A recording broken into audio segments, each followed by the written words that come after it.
Over the past several days, CNN has been embroiled in a controversy with one of the families of a Parkland shooting survivor, Colton Hobb. Hobb said in a local interview that he was fed a scripted question for CNN's town hall, and because of that, he wasn't going to participate. CNN denies this claim, saying not only did they not script the question or provide it to them, but that they never have. When you look at the evidence, you could technically argue for either side. CNN isn't writing a script and forcing people to say things that they don't agree with, but the Hobb family is also technically correct when they say that they were told what they could ask and that it had to be kept short. Now, here's where it gets even more strange and interesting. Emails and documents of exchanges between the Hobb family and CNN have been released by both sides, and they're not identical. It would appear that one party in this conflict has doctored the emails.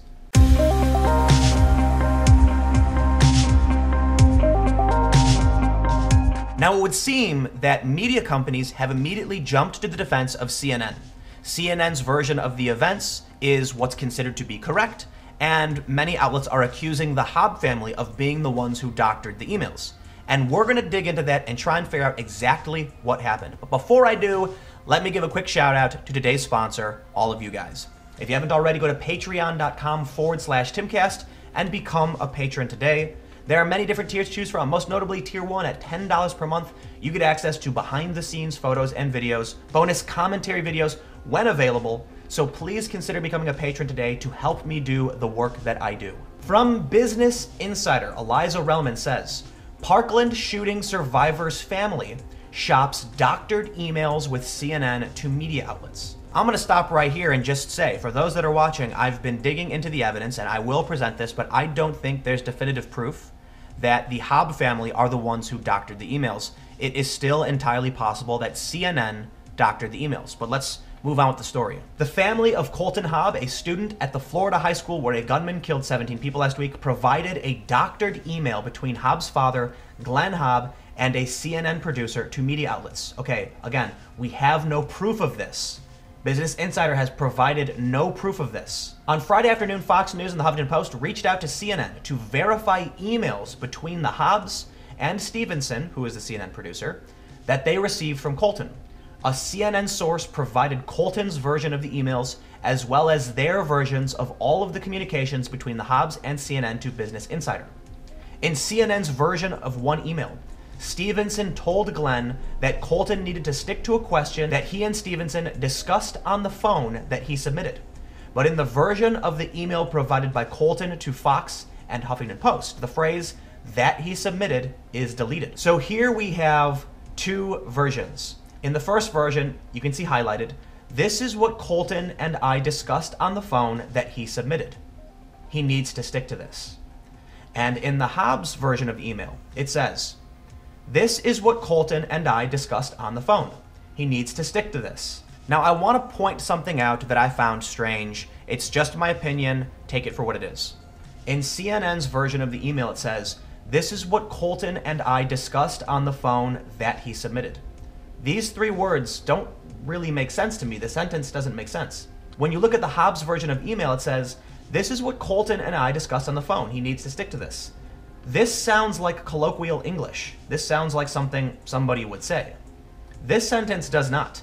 "This is what Colton and I discussed on the phone that he submitted. He needs to stick to this." Why are these three words in here? The point being, I don't know who is telling the truth and who isn't. But this article is making the claim that the Hobbs version of the emails is the doctored one. Well, I don't know who doctored what. Certainly someone did. But to me, there's no proof the Hobbs did, and the CNN version seems kind of strange. It could be, maybe I'm biased. So let's keep reading and try and figure out exactly where Business Insider gets this idea. They said, according to the metadata of the Word document containing the email that was provided to Fox, it appears that Glenn last edited it. And that sentence is being used by people as proof that the Hobbs are the ones who actually doctored the photo, who doctored the email. But now I need to point out, if you ask someone to download or copy an email, then it would show them as the person who edited the email. Look, this is a Word document, and I can only assume that Glenn Hobb, the father of Colton, copied and pasted the contents into a document, in which case it would show him as having edited the file. This sentence doesn't need to be in the story. In fact, you could probably say, when looking at the files provided by CNN, it is evident that CNN was the last to edit the document. It doesn't mean anything, but certainly people read that and they believe it's proof. It's not. Let's move on. It is unfortunate that an effort to discredit CNN and the town hall with doctored emails has taken any attention away from the purpose of the event, a CNN spokesman told Business Insider. However, when presented with doctored email exchanges, we felt the need to set the record straight. Glenn did not immediately respond to a request for comment. So let me stop right now and say one thing is definitively true. There is a gap in perspective as to what actually happened. And I said this in yesterday's video. The American people of the world, don't realize to what extent news programs are, let's just say, controlled, that the outcome is predetermined. Does that mean it's scripted? To a lot of people, yes. Scripted doesn't necessarily mean that every word was written verbatim. Scripted could also be taken to mean that the event was pre-planned, that certain people were told when they could and could not ask questions and what they could or could not say. In which case, if Colton Hobb wanted to talk about something, say, pro-gun and anti-gun control, then he needs more time and wants to freely speak about it. But he was provided a question and told this is what you have to ask, in which case the family pulled out because they felt the event was being scripted. So technically, you could argue for either side, because already people are saying, hey, that's not scripting, that's just trying to produce the event to make things concise. Whereas other people are saying, whoa, determining who can ask questions and what question they can ask beforehand is scripting. But there's more to this story, and I think it points to a potential bias in CNN. Let's take a look at the exchanges between the Hobbs and CNN. In the email exchange between Colton Hobb and Stevenson, before Colton had presented any questions, he wrote this small essay. In it he says, "To me, a gun is a tool, and the individual who is holding the gun is the weapon. Without someone to pull the trigger, a gun is inoperable. Without someone to load bullets into the magazine, the gun has no ammunition. Without someone to put that magazine into a gun, the gun has nothing to fire. It takes a human to fire a gun, not a gun to. If I could ask a lawmaker a question, why haven't we had a buyback of AR-15s if everyone does not like them? When are we going to increase the background check on purchasing a firearm? Things along the line of that." These were the first questions proposed by Hobb. A response from Stevenson said, "Thank you, Colton. This is helpful, and I understand you will be busy tomorrow. I do have your other interviews, so do not worry about sending more.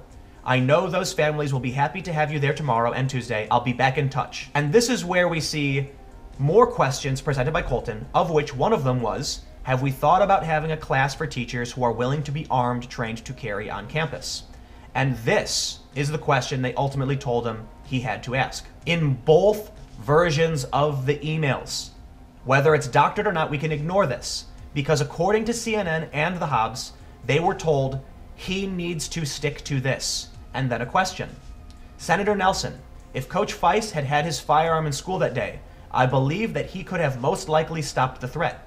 Have we thought about having a class for teachers who are willing to be armed, trained to carry on campus? Both versions are identical. According to a CNN source, the source said the final version of the question was made up of the verbatim language Colton used on Fox and Friends about Feist, in addition to his question about training teachers to be armed, which appears in the email below.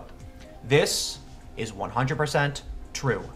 If Coach Feist had had his firearm in school that day, I believe that he could have most likely stopped the threat. That was the first part of the question. And the second part? Have we thought about having a class for teachers who are willing to be armed, trained to carry on campus? And in both versions, have we thought about having a class for teachers who are willing to be armed, trained to carry on campus? In most rational instances, we could say CNN did not script this question. But it is important to note that many people don't realize a producer beforehand is going to take your words and tell you how to say them. And that dramatically changes things, especially when you consider one of the first things that Colton Hobbs said in his email was that to him, the person is the weapon. But then when talking to the producer, she decides together that he should focus on training teachers. to which it seems that Colton's father wasn't too keen. In another document posted by Business Insider, we can see that Glenn Hobb, the father of Colton, provided a longer speech to CNN. And I'm not going to read the whole thing, but there are points where he says, 1, we need to tighten up gun laws, secure schools, defend the schools, etc. He then went on to have multiple questions. And now for the controversial part. There are 2 exchanges that exist, and one of them is doctored. In the CNN version, she responds to his questions, to his long speech, with, "Hi Glenn, that really is way too long. These are quick questions so that we can get to as many people as possible. This is what Colton and I discussed on the phone that he submitted. He needs to stick to this," followed by the question. In the version from the Hobb family, the response is, "Hi Glenn, that really is way too long. These are quick questions so that we can get to as many people as possible. This is what Colton and I discussed on the phone. He needs to stick to this." In my personal opinion, the Hobb version seems like colloquial English. That after a long-winded discussion, there's no reason for the CNN producer to tell the father that that's what Colton submitted. That makes no sense. If you're having a conversation between 2 people, why would you randomly just articulate that this is a question that was submitted by him? Especially when the first line of that sentence was not submitted by Colton Hobb, but is his language from a Fox and Friends interview. Certainly, he did not submit that. I find the whole thing to be strange. Ultimately, we don't know who doctored what. We don't. We know that the emails are different between the 2 parties. But the question then becomes, why would the Hobb family doctor the email? Are we supposed to believe that they're just anti-CNN, pro-Trump, they hate fake news so much that they're willing to lie to prove a point or protect themselves? CNN, on the other hand, is a big company with a brand to protect. So are we to believe that a news organization was trying to script and control an event and then added these 3 words to an email to try and prove that they actually are credible? Certainly there will be people who believe CNN is telling the truth. They're a large news organization that many people are going to trust, and other people are going to trust the Hobb family. I can't tell you who to trust. I don't know.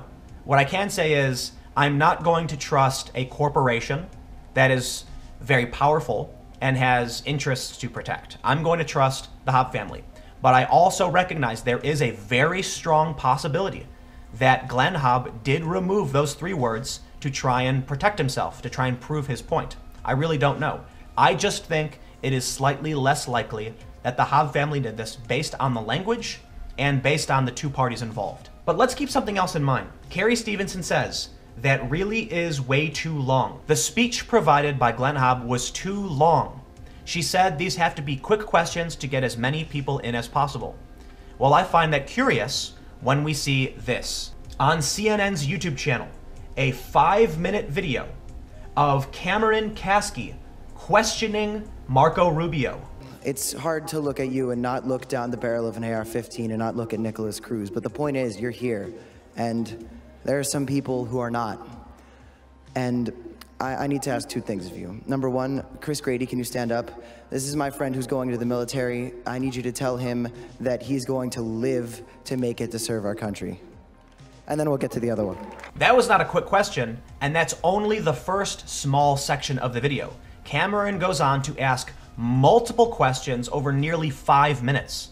If CNN is going to tell this family that everyone can ask one simple and quick question, that's not actually what happened at the town hall. When I offered my bill to restrict people on the terrorist watch list or that have been on the list for the last 10 years from purchasing a weapon, they didn't take a stand. I don't think they certainly didn't support but I offered it. I will do what I think is right.